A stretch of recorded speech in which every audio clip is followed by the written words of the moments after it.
السلام علیکم ناظرین، میں محمد اسلم حسین سیاست کی خبروں میں آپ سب کا استقبال کرتا ہوں۔ ریاست میگھالیہ میں کانگریس پارٹی کو ایک بڑا جھٹکا لگا ہے۔ کانگریس کے 18 میں سے 12 MLA ترنمول کانگریس میں شامل ہو گئے ہیں۔ اسے کانگریس کے لیے ایک بڑا جھٹکا سمجھا جا رہا ہے۔ جو کانگریس چھوڑ کر ترنمول کانگریس میں شامل ہوئے، ان میں میگھالیہ کے سابق وزیر اعلیٰ مکل سنگما بھی شامل ہیں۔ وہ پارٹی کے ریاست میں ایک تجربہ کار لیڈر مانے جاتے ہیں۔ دراصل مکل سنگما نے سپٹمبر میں ترنمول کانگریس کے جنرل سیکرٹری ابھیشیک بنرجی سے ملاقات کی تھی۔ تاہم یہ ملاقات کب بھی دونوں جماعتوں نے اس کی تصدیق نہیں کی۔ تاہم سنگما نے یہ ضرور کہا تھا کہ ان سے ملاقات ہوئی ہے۔ ساتھ ہی یہ بھی اطلاع ہے کہ مکل سنگما اسمبلی میں اپوزیشن لیڈر کافی ناراض ہیں۔ ترنمول کانگریس کی ممتا بنرجی پارٹی کو بڑھا رہی ہے۔ اس دوران کئی کانگریس لیڈر پچھلے چند مہینوں میں TMC کا ساتھ دے چکے ہیں۔ ہندوستان میں پیٹرول اور ڈیزل کی قیمتیں مسلسل مستحکم ہیں۔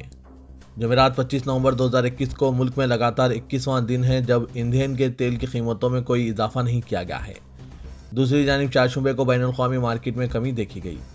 کروڈ آئل، جسے عالمی معیار سمجھا جاتا ہے، ½ گر کر $82.60 فی بیرل پر آ گیا۔ بھارتیہ کسان یونین کے لیڈر راکیش ٹکیٹ نے 2022 تک کسانوں کی آمدنی دگنی کر دینے کا وزیراعظم نریندر مودی کا وعدہ یاد دلاتے ہوئے اعلان کیا کہ کسانوں کا آندولن اس وقت تک ختم نہیں ہوگا جب تک کہ کسانوں کو ان کی فصلوں کے مناسب دام نہیں مل جاتے۔ اس کے ساتھ ہی انہوں نے اشارہ دے دیا ہے کہ کسان 2022 تک کسانوں کی آمدنی دگنی کرنے کے وزیراعظم کے وعدے کو بھی اپنے آندولن کا موضوع بنا سکتے ہیں۔ ایک طرف جہاں مرکزی کابینہ نے زرعی قوانین کی منسوخی کے بل کو منظوری دے دی، تو وہیں دوسری جانب راکیش ٹکیٹ نے اپنے ایک ٹویٹ سے کسانوں کے تیوروں کو ظاہر کر دیا کہ وہ MSP کی ضمانت اور اپنے دیگر مطالبات کی منظوری کے بغیر احتجاج ختم نہیں کریں گے۔ مرکزی کابینہ نے 3 زرعی قوانین منسوخ کرنے کے بل کو منظوری دے دی ہے، جن پر تقریباً 1 سال سے ہزاروں کسان دہلی کی مختلف سرحدوں پر احتجاج کر رہے ہیں۔ اس بل کو سرمائی سیشن کے دوران پارلیمنٹ میں پیش کیا جائے گا۔ وزیراعظم نریندر مودی نے 19 نومبر کو 3 زرعی قوانین سے دستبرداری کا اعلان کیا تھا۔ انہوں نے کہا تھا کہ مرکز احتجاجی کسانوں کو ان قوانین کے فوائد سمجھا نہیں سکا۔ وزیر اطلاعات و نشریات انوراگ ٹھاکر نے صحافیوں کو بتایا کہ کابینہ نے 3 زرعی قوانین کی منسوخی کے سلسلے میں ضابطے کی کارروائی مکمل کر لی ہے۔ پارلیمنٹ کے مجوزہ سیشن میں 3 قوانین کی واپسی ہماری ترجیح ہوگی۔ وزیراعظم نریندر مودی اور chief minister Uttar Pradesh Yogi Adityanath کو ممتاز global Christian organisation International Christian Concern نے مذہبی اقلیتوں پر ظلم ڈھانے والے دنیا کے 7 بدترین ظالموں میں شمار کیا ہے۔ اس تنظیم نے امریکی حکومت اور حلیف ملکوں سے اپیل کی ہے کہ مودی حکومت کے کلیدی فیصلہ ساز ارکان کے خلاف ویزا اور معاشی تحدیدات عائد کیے جائیں تاکہ اقلیتوں پر ظلم کے خاتمے کے لیے دباؤ ڈالا جا سکے۔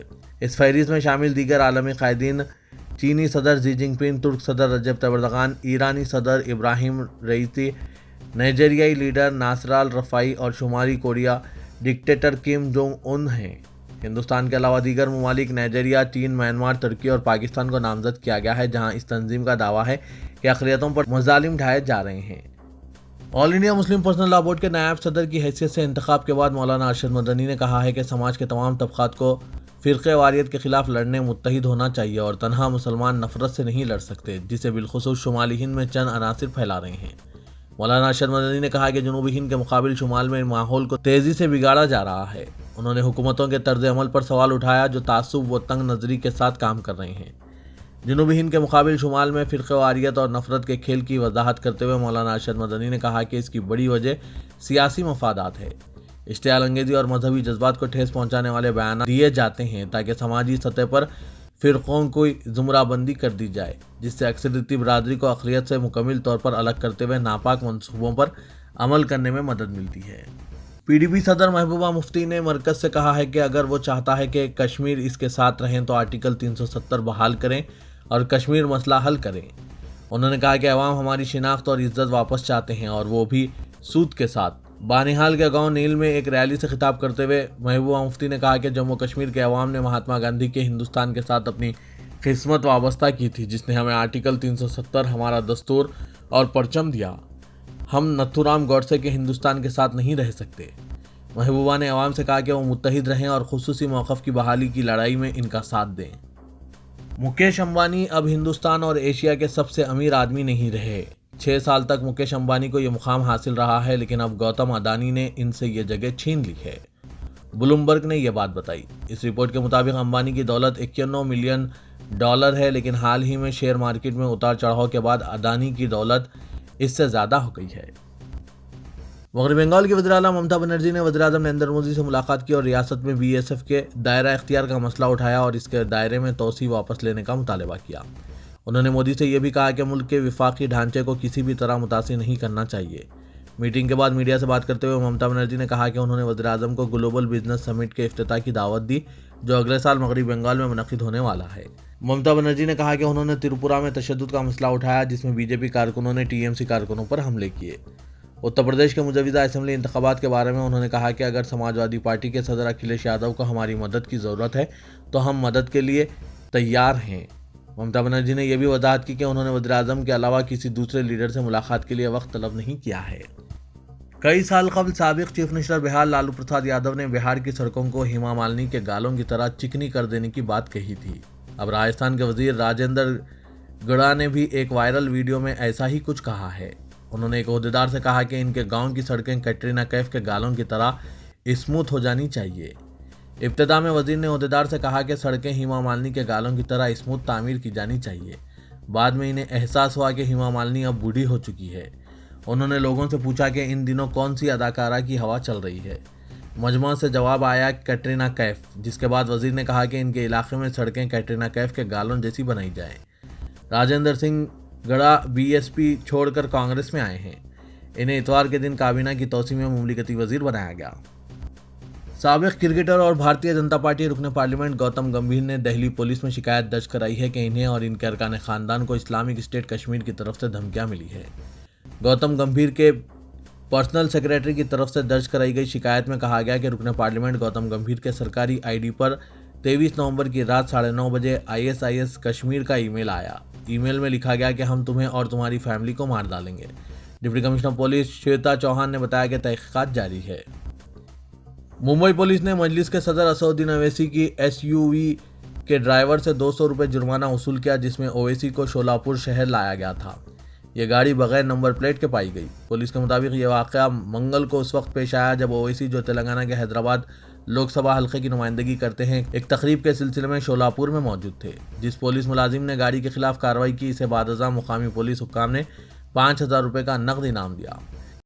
پاکستان نے کہا ہے کہ اس نے 50,000 میٹرک ٹن گیہوں اور زندگی بچانے والی دوائیں ہندوستان سے پڑوسی ملک افغانستان کو بھیجنے کے لیے اپنی سرزمین استعمال کرنے کی اجازت دینے کے بارے میں مطلع کر دیا ہے۔ وزیر اعظم عمران خان نے گزشتہ روز اعلان کیا تھا کہ ان کی حکومت ہندوستان کو گیہوں افغانستان بھیجنے کے لیے پاکستانی سرزمین کے استعمال کی اجازت دے گی۔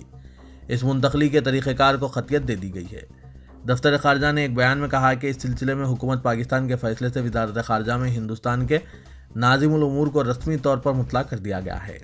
آسٹریلیا نے حزب اللہ کو دہشت گرد تنظیم قرار دے دیا ہے۔ اس تنظیم کو لبنان میں سیاسی اور سماجی سطح پر وسیع تر اثر و رسوخ حاصل ہے۔ پہلے آسٹریلیا نے اس تنظیم کے صرف مسلح بازو کو ہی ممنوع قرار دیا تھا، اب لیکن اس پوری تحریک کو ایک دہشت گرد تنظیم قرار دے دیا گیا ہے۔ حزب اللہ لبنان کی ایک شیعہ مسلم تحریک ہے جسے ایران کی حمایت حاصل ہے۔ ترکی کے صدر رجب طیب اردوغان اور ابوظہبی کے بااثر ولی عہد کی نگرانی میں سرمایہ کاری اور تعاون کے کئی معاہدوں پر دستخط کیے گئے۔ ترکی اور UAE تعلقات میں بہتری اور معاشی رشتوں کو مضبوط بنانے کے لیے کام کر رہے ہیں۔ ولی عہد شیخ محمد بن زائد ال نہیان کے دورے کے دوران ان معاہدوں پر دستخط کیے گئے۔ یہ 2021 کے بعد UAE کے اعلیٰ عہدیدار کا پہلا دورہ تھا۔ دھان کی خریدی، کسانوں کے مسائل اور آبی تنازع کے معاملے میں مرکز سے دو ٹوک بات چیت کے لیے نئی دہلی کا دورہ کرنے والے تلنگانہ کے وزیر اعلیٰ کے چندر شیکھر راؤ کسی نتیجے کے بغیر 3 دن بعد حیدرآباد واپس ہو گئے۔ KCR نے دھان کی خریدی کا مطالبہ کرتے ہوئے حیدرآباد میں مہا دھرنا منعقد کیا تھا اور ریاست کے مسائل پر مرکز اور BJP سے آر پار کی لڑائی کا اعلان کیا تھا۔ انہوں نے یہاں تک کہا تھا کہ ضرورت پڑنے پر نئی دہلی میں جنتر منتر پر دھرنا منظم کیا جائے گا۔ چیف منسٹر KCR اتوار کی شام بعض ریاستی وزراء اور اعلیٰ عہدیداروں کے ساتھ نئی دہلی روانہ ہوئے تھے۔ امید کی جا رہی تھی کہ وہ کسانوں کے مسائل اور ریاست کے آبی تنازع کے سلسلے میں وزیر اعظم نریندر مودی سے ملاقات کریں گے۔ بتایا جاتا ہے کہ چیف منسٹر کی جانب سے نریندر مودی سے ملاقات کا وقت مانگا گیا، لیکن وزیر اعظم کے دفتر نے مودی کی مصروفیات کا بہانہ بنا دیا۔ All India Muslim Personal Law Board کے کانپور میں منعقدہ اجلاس میں تلنگانہ سے نئے ارکان کو شامل کیا گیا ہے۔ مولانا خالد سیف اللہ رحمانی کو بورڈ کا جنرل سیکریٹری مقرر کیا گیا، جو مولانا ولی رحمانی کے انتقال کے بعد کارگزار جنرل سیکریٹری مقرر کیے گئے تھے۔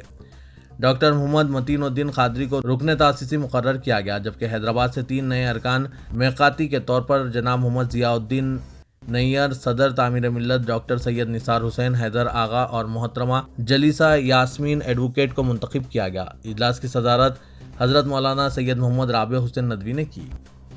گریٹر حیدرآباد میونسپل کارپوریشن کے دفتر میں توڑ پھوڑ اور ہنگامہ آرائی کرنے والے بی جے پی کے 32 کارپوریٹرز کے خلاف مختلف دفعات کے تحت مقدمات درج کر لیے گئے ہیں۔ گزشتہ روز سیف آباد پولیس نے GHMC کے دفتر کا معائنہ کرتے ہوئے وہاں موجود CCTV فوٹیج کو حاصل کیا تھا۔ مختلف میڈیا رپورٹس اور CCTV کیمروں کی مدد سے سیف آباد پولیس نے 10 کارپوریٹرز کے خلاف مقدمات درج کیے تھے اور آج مزید 22 کارپوریٹرز کے خلاف مختلف دفعات کے تحت مقدمات درج کیے گئے ہیں۔ سیف آباد کے سرکل انسپکٹر سائیدی ریڈی نے بتایا کہ CCTV فوٹیج اور دیگر ذرائع کی بنیاد پر GHMC کے دفتر میں گڑبڑ کرنے والے کارپوریٹرز کے خلاف یہ مقدمات درج کیے گئے ہیں۔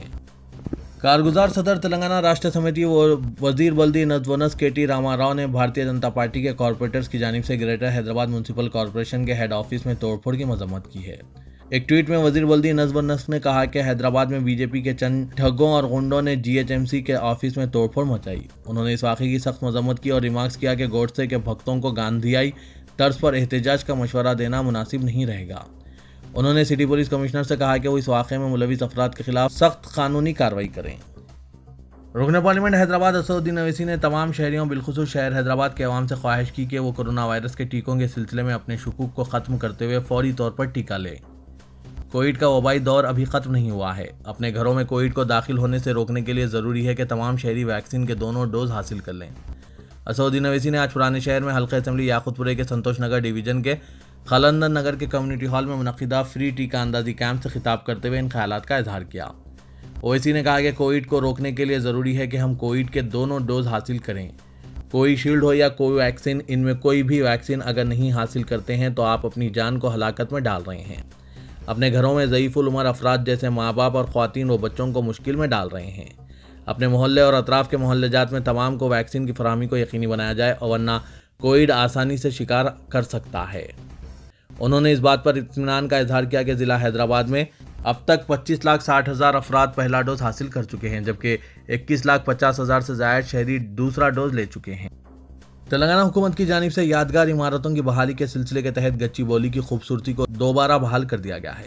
اسپیشل چیف سیکرٹری بلدی نظم و نسق اروند کمار نے اس سلسلے میں بتایا کہ 6 ماہ قبل تک گچی بولی صرف ملبے کا ڈھیر تھی لیکن اسے بحال کر دیا گیا۔ کارپوریٹ سماجی ذمہ داری کے تحت ایک اسکول نے گچی بولی کی خوبصورتی کی دوبارہ بحالی کے کاموں کو انجام دیا۔ اروند کمار نے امید ظاہر کی کہ مزید اسکولز اپنی سماجی ذمہ داری کو سمجھتے ہوئے اس طرح کے کاموں کے لیے آگے آئیں گے۔ اروند کمار نے بتایا کہ ہائی ٹیک سٹی سے پہلے گچی بولی علاقہ اسی بولی سے موسوم ہے۔ اسپیشل آپریشن ٹیم رچا کنڈا نے بے روزگار نوجوانوں کو سرکاری دفاتر میں ملازمتوں کی فراہمی کا جھانسا دے کر ٹھگ لینے والی ملزمین کی بین ریاستی ٹولی کو گرفتار کر لیا۔ ان کے قبضے سے جعلی تقررات نامے، نقد رقم 5,70,000 روپے، ربر اسٹیمپس، لیپ ٹاپس اور موبائل فون ضبط کر لیے۔ کمشنر پولیس رچا کنڈا مہیش ایم بھگوت نے بتایا کہ 36 سالہ ایم ورا کمار ساکن کرمن گھاٹ، 32 سالہ وائی پرمود کمار ساکن ایل بی نگر، 44 سالہ وی دیناکر ریڈی ساکن چمپاپیٹ اور 50 سالہ وی پرکاش ساکن BN ریڈی نگر کو گرفتار کر لیا گیا۔ تو یہ تھا آج کا خبرنامہ۔ خبروں سے متعلق کمنٹ کے ذریعے آپ اپنے خیالات پیش کر سکتے ہیں اور ساتھ ہی اس ویڈیو کو لائک کیجیے گا۔ تو میں محمد اسلم حسین اب آپ سب سے اجازت طلب کرتا ہوں، تو دیجیے اجازت۔ اللہ حافظ۔